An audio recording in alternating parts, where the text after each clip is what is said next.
ನೀವು ಯಾವತ್ತಾದ್ರೂ ಯೋಚನೆ ಮಾಡಿದ್ದೀರಾ ಕ್ಯಾಲೆಂಡರ್ ಹುಟ್ಟೋದಕ್ಕೂ ಮುಂಚೆ ಮನುಷ್ಯ ಸಮಯನ ಹೇಗೆ ಗುರುತಿಸ್ತಿದ್ದ ಅಂತ? ಇವತ್ತು ನಮ್ಮ ಹತ್ರ ಗಡಿಯಾರ ಇದೆ, ಮೊಬೈಲ್ ಇದೆ, ಕ್ಯಾಲೆಂಡರ್ ಇದೆ. ಆದರೆ ಒಂದು ಟೈಮಲ್ಲಿ ಇದು ಯಾವುದೂ ಇರಲಿಲ್ಲ.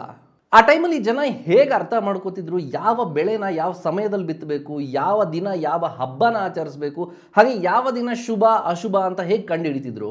ಮಾನವನ ಇತಿಹಾಸದಲ್ಲಿ ಒಂದು ಅದ್ಭುತ ಕಾಲ ಇತ್ತು. ಅಲ್ಲಿ ದಿನಾಂಕಗಳಿರಲಿಲ್ಲ, ವರ್ಷಗಳಿರಲಿಲ್ಲ, ಆದ್ರೂ ಜನ ಸಮಯದ ಜೊತೆ ಬದುಕ್ತಾ ಇದ್ರು. ಹಾಗಾದ್ರೆ ಒಂದು ವರ್ಷದಲ್ಲಿ 350 ದಿನಗಳು ಯಾಕಿರುತ್ತೆ, ಅಥವಾ 12 ತಿಂಗಳುಗಳೇ ಯಾಕಿರುತ್ತೆ? ಈ ಪ್ರಶ್ನೆಯ ಉತ್ತರ ಬರೀ ವಿಜ್ಞಾನದಲ್ಲಿ ಮಾತ್ರ ಅಲ್ಲ, ಪ್ರಾಚೀನ ನಾಗರಿಕತೆಯ ರಹಸ್ಯಗಳಲ್ಲೂ ಕೂಡ ಅಡಗಿದೆ. ಈ ವಿಡಿಯೋದಲ್ಲಿ ನಾವಿವತ್ತು ಸಾವಿರಾರು ವರ್ಷಗಳ ಹಿಂದೆ ಹೋಗ್ತಾ ಇದ್ದೀವಿ. ಅಲ್ಲಿ ಸಮಯನ ಗಡಿಯಾರದ ಮುಖಾಂತರ ನೋಡ್ತಾ ಇರಲಿಲ್ಲ, ಅಲ್ಲಿ ಸಮಯನ ಪ್ರಕೃತಿಯ ಮುಖಾಂತರ ಅನುಭವಿಸ್ತಾ ಇದ್ರು. ಇದು ಕೇವಲ ಸಮಯದ ಕಥೆ ಅಲ್ಲ, ಇದು ಮಾನವನ ಕಲ್ಪನೆ ಹಾಗೂ ಬದುಕಿನ ಕಥೆ ಆಗಿದೆ.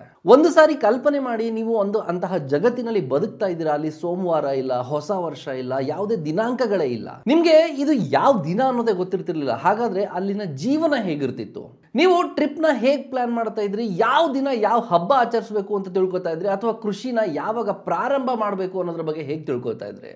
ಆದ್ರೆ ಆಶ್ಚರ್ಯ ಏನು ಅಂದ್ರೆ, ಆವತ್ತಿನ ದಿನದಲ್ಲಿ ಜನ ಈ ಎಲ್ಲ ಕೆಲಸಗಳನ್ನು ಮಾಡ್ತಾ ಇದ್ರು. ಅವರು ಬೆಳೆ ಬೆಳೆದ್ರು, ಯುದ್ಧದ ದಿನಾಂಕಗಳನ್ನ ನಿಗದಿಪಡಿಸಿದ್ರು, ಭವಿಷ್ಯವಾಣಿ ಕೂಡ ಮಾಡಿದ್ರು. ಹಾಗಾದ್ರೆ ಇಲ್ಲಿ ಹುಟ್ಟುವಂತ ಪ್ರಶ್ನೆ ಏನ್ ಗೊತ್ತಾ? ಗಡಿಯಾರನೇ ಇಲ್ದಿರುವಂತಹ ಕಾಲದಲ್ಲಿ ಸಮಯನ ಹೇಗೆ ಗುರುತಿಸ್ತಾ ಇದ್ರು? ಕೆಲವೊಬ್ರು ಹೇಳ್ತಾರೆ, ನಮ್ಮ ಪೂರ್ವಜರಲ್ಲಿ ಒಂದು ವಿಶೇಷ ಜ್ಞಾನ ಇತ್ತು, ಅದು ಸಮಯದ ಜೊತೆ ಕಳೆದು ಹೋಯ್ತು ಅಂತ. ಭವಿಷ್ಯ ಅವರು ಆಕಾಶದ ಭಾಷೆನ ಅರ್ಥ ಮಾಡ್ಕೊಳ್ತಿದ್ರು ಅಂತ ಅನ್ಸುತ್ತೆ. ಯಾಕಂದ್ರೆ ಸಾವಿರಾರು ವರ್ಷಗಳ ಮೊದಲು ಮನುಷ್ಯರು ಆಕಾಶನ ನೋಡಿ ಸಮಯನ ಗುರುತಿಸ್ತಾ ಇದ್ರು. ಪ್ರತಿದಿನ ಸೂರ್ಯ ತನ್ನ ದಿಕ್ಕನ್ನ ಬದಲಾಯಿಸುವಂತದ್ದಾಗ್ಲಿ, ಅಥವಾ ರಾತ್ರಿ ಹೊತ್ತಲ್ಲಿ ಚಂದ್ರ ತನ್ನ ರೂಪನ ಬದಲಾಯಿಸುವಂತದ್ದಾಗ್ಲಿ, ಅಥವಾ ನಕ್ಷತ್ರಗಳು ತನ್ನ ಸ್ಥಾನನ ಪಲ್ಲಟ ಮಾಡುವಂತದ್ದಾಗ್ಲಿ, ಇದನ್ನೆಲ್ಲ ಅವರು ನೋಡ್ತಾ ಬಂದ್ರು. ಈ ಎಲ್ಲಾ ಬದಲಾವಣೆಗಳೇ ಅವರಿಗೆ ಸಮಯದ ಮೊದಲ ಗುರುತುಗಳಾದವು. ಅವ್ರು ಅರ್ಥ ಮಾಡ್ಕೊಂಡಿದ್ದು, ಸಮಯನ ನೋಡೋದಕ್ಕೆ ಸಾಧ್ಯ ಇಲ್ಲ, ಆದ್ರೆ ಅದನ್ನ ಅನುಭವಿಸಬಹುದು ಅಂತ. ಅಲ್ಲಿಂದಾನೇ ಶುರುವಾಗಿದ್ದು ಮನುಷ್ಯನ ಮೊದಲ ಟೈಮ್ ಸಿಸ್ಟಮ್.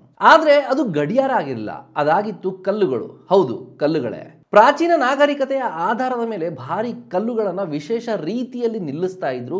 ಸೂರ್ಯನ ದಿಕ್ಕು ಬದಲಾವಣೆಯ ಆಧಾರದ ಮೇಲೆ ಆ ಕಲ್ಲುಗಳ ನೆರಳು ಬದಲಾಗ್ತಾ ಇತ್ತು. ಮತ್ತೆ ವರ್ಷದ ಒಂದು ವಿಶೇಷ ದಿನದಂದು ಆ ನೆರಳು ನಿಖರವಾದ ಒಂದು ನಿರ್ದಿಷ್ಟ ಬಿಂದುವಿನ ಮೇಲೆ ಬಂದು ನಿಂತ್ಕೋತಾ ಇತ್ತು. ಅದು ಅವರಿಗೆ ಋತು ಬದಲಾವಣೆಯ ಸೂಚನೆ ಆಗ್ತಾ ಇತ್ತು. ಬ್ರಿಟನ್ನ ಸ್ಟೋನ್ ಹೆಂಜ್ ಇದಕ್ಕೆ ಜಗತ್ತಿನ ಅತ್ಯಂತ ದೊಡ್ಡ ಉದಾಹರಣೆ ಅಂತಾನೆ ಹೇಳ್ಬೋದು. ಅಲ್ಲಿನ ಭಾರಿ ಕಲ್ಲುಗಳನ್ನ ಒಂದು ವಿಶೇಷ ರೀತಿಯಲ್ಲಿ ನಿಲ್ಲಿಸಲಾಗಿದೆ. ಪ್ರತಿ ವರ್ಷ ಜೂನ್ 21ರಂದು ಸೂರ್ಯ ಆ ಕಲ್ಲುಗಳ ಮಧ್ಯದಿಂದನೇ ಉದಯಿಸ್ತಾನೆ. ಅವರು ಇದರಿಂದ ಋತು ಮತ್ತು ಸಮಯನ ಅಳಿತಾ ಇದ್ರು. ಗಡಿಯಾರ ಇಲ್ಲ, ಕ್ಯಾಲೆಂಡರ್ ಇಲ್ಲ, ಬರೀ ಸೂರ್ಯ ಮತ್ತು ನೆರಳು. ಆದ್ರೆ ಇಂತಹದೇ ಜ್ಞಾನ ಭಾರತದಲ್ಲೂ ಕೂಡ ಇತ್ತು. ಒಡಿಶಾದ ಕೊನಾರ್ಕ್ ಸನ್ ಟೆಂಪಲ್, ಇದು ಬರೀ ದೇವಸ್ಥಾನ ಅಲ್ಲ, ಇದು ಒಂದು ರೀತಿಯ ಪ್ರಾಚೀನ ಸಮಯ ಯಂತ್ರ ಆಗಿದೆ. ಆ ದೇವಸ್ಥಾನದ 12 ಚಕ್ರಗಳು 12 ತಿಂಗಳುಗಳನ್ನ ಸೂಚಿಸ್ತವೆ. ಮತ್ತೆ ಆಶ್ಚರ್ಯಕರ ಸಂಗತಿ ಏನು ಅಂದ್ರೆ, ಈ ಚಕ್ರಗಳ ಮೇಲೆ ಬೀಳುವಂತಹ ಸೂರ್ಯನ ಬೆಳಕಿನಿಂದ ಸಮಯನ ಗುರುತಿಸಬಹುದಾಗಿತ್ತು. ಪ್ರಪಂಚದಲ್ಲಿ ಗಡಿಯಾರ ಹುಟ್ಕೊಳ್ಳೋಕ್ಕೂ ಮುಂಚೆ ನಮ್ಮ ಪೂರ್ವಜರು ಸಮಯನ ಕಲ್ಲುಗಳಿಂದ ಓದ್ತಾ ಇದ್ರು. ನಂತರ ಮಾನವರು ಇನ್ನೊಂದು ದೊಡ್ಡ ರಹಸ್ಯನ ಗಮನಿಸಿದ್ರು, ಅದು ಚಂದ್ರ. ಪ್ರತಿ ರಾತ್ರಿ ಚಂದ್ರ ಬದಲಾಗ್ತಾ ಇದ್ದ. ಅಮಾವಾಸ್ಯೆಯಿಂದ ಹಿಡಿದು ಪೂರ್ಣಿಮೆವರೆಗೂ, ಪೂರ್ಣಿಮೆಯಿಂದ ಹಿಡಿದು ಮತ್ತೆ ಅಮಾವಾಸ್ಯೆವರೆಗೂ. ಈ ಸುಮಾರು 29 ದಿನಗಳ ಚಕ್ರವೇ ಲೋಕದ ಮೊದಲ ಲೂನರ್ ಕ್ಯಾಲೆಂಡರ್ ಆಯಿತು. ಹಬ್ಬಗಳಾಗ್ಲಿ, ಮದುವೆಗಳಾಗ್ಲಿ, ಅಥವಾ ವ್ರತಗಳಾಗ್ಲಿ, ಇವೆಲ್ಲ ಚಂದ್ರನ ಪ್ರಕಾರನೇ ನಿಗದಿ ಆಗ್ತಿದ್ವು. ಆದ್ರೆ ಚಂದ್ರನ ಜೊತೆ ಇನ್ನೊಂದು ಶಕ್ತಿ ಸಮಯನ ನಿಯಂತ್ರಿಸ್ತಿತ್ತು, ಅದೇ ಸೂರ್ಯ. ಸೂರ್ಯನ ಒಂದು ಸಂಪೂರ್ಣ ಚಕ್ರ ಅಂದ್ರೆ 365 ದಿನಗಳು. ಇದರಿಂದಾನೇ ಸೌರ ಕ್ಯಾಲೆಂಡರ್ ಹುಟ್ಕೊಳ್ತು. ಆದ್ರೆ ಭಾರತದಲ್ಲಿ ಒಂದು ಅದ್ಭುತ ಕೆಲಸ ಆಗುತ್ತೆ. ಸೂರ್ಯ ಮತ್ತು ಚಂದ್ರ ಇಬ್ಬರನ್ನು ಸೇರಿಸಿ ಲೂನಿ ಸೋಲಾರ್ ಅನ್ನೋ ಕ್ಯಾಲೆಂಡರ್ ನಿರ್ಮಾಣ ಆಗುತ್ತೆ. ಇದರಲ್ಲೇನೆ ಕೆಲವು ವರ್ಷಗಳಿಗೊಮ್ಮೆ ಅಧಿಕ ಮಾಸನ ಸೇರಿಸಲಾಗುತ್ತೆ. ಇದು ಚಂದ್ರ ಮತ್ತೆ ಸೌರ ವರ್ಷದ ಮಧ್ಯದಲ್ಲಿರುವಂತಹ ವ್ಯತ್ಯಾಸನ ಸರಿಪಡಿಸ್ತು.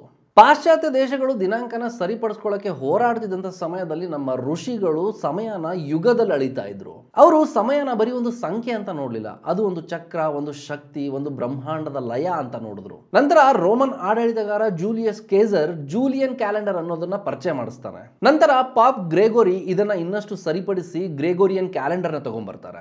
ಇವತ್ತು ಜಗತ್ತು ಅದನ್ನೇ ಬಳಸ್ತಾ ಇದೆ. ಆದ್ರೆ ಇಲ್ಲಿ ಮುಖ್ಯ ಪ್ರಶ್ನೆ ಏನು ಅಂದ್ರೆ, ಬರೀ 365 ದಿನಗಳೇ ಯಾಕೆ? ಯಾಕಂದ್ರೆ ಭೂಮಿ ಸೂರ್ಯನ ಒಂದು ಸುತ್ತು ಹಾಕೋದಕ್ಕೆ ಸುಮಾರು 365.25 ದಿನಗಳನ್ನ ತಗೊಳುತ್ತೆ. ಮತ್ತೆ ಚಂದ್ರ ಭೂಮಿಯ ಒಂದು ಸುತ್ತು ಹಾಕೋದಕ್ಕೆ 29.5 ದಿನಗಳನ್ನ ತಗೊಳ್ತಾನೆ. ಇದರಿಂದಾನೇ ತಿಂಗಳುಗಳು ಹಾಗೂ ವರ್ಷಗಳು ಹುಟ್ಕೊಳ್ತವೆ. ಇವತ್ತು ಸಮಯ ಅನ್ನೋದು ಒಂದು ಸಂಖ್ಯೆ ಆಗಿದೆ, ಆದ್ರೆ ಒಂದು ಟೈಮಲ್ಲಿ ಅದು ಬ್ರಹ್ಮಾಂಡದ ಭಾಷೆ ಆಗಿತ್ತು. ಗೆಳೆಯರೇ, ಈ ವಿಡಿಯೋ ನಿಮ್ಗೆ ಇಷ್ಟ ಆದ್ರೆ ಲೈಕ್ ಮಾಡಿ, ಹಾಗೂ ಇನ್ನಷ್ಟೇ ಇದೇ ತರಹದ ವಿಡಿಯೋಸ್ಗಳಿಗಾಗಿ ನಮ್ಮ ಚಾನಲ್ನ ಸಬ್ಸ್ಕ್ರೈಬ್ ಮಾಡಿ. ಆದಷ್ಟು ಹೆಚ್ಚು ಈ ವಿಡಿಯೋನ ನಮ್ಮ ಗೆಳೆಯರ ಜೊತೆಗೂ ಶೇರ್ ಮಾಡಿ.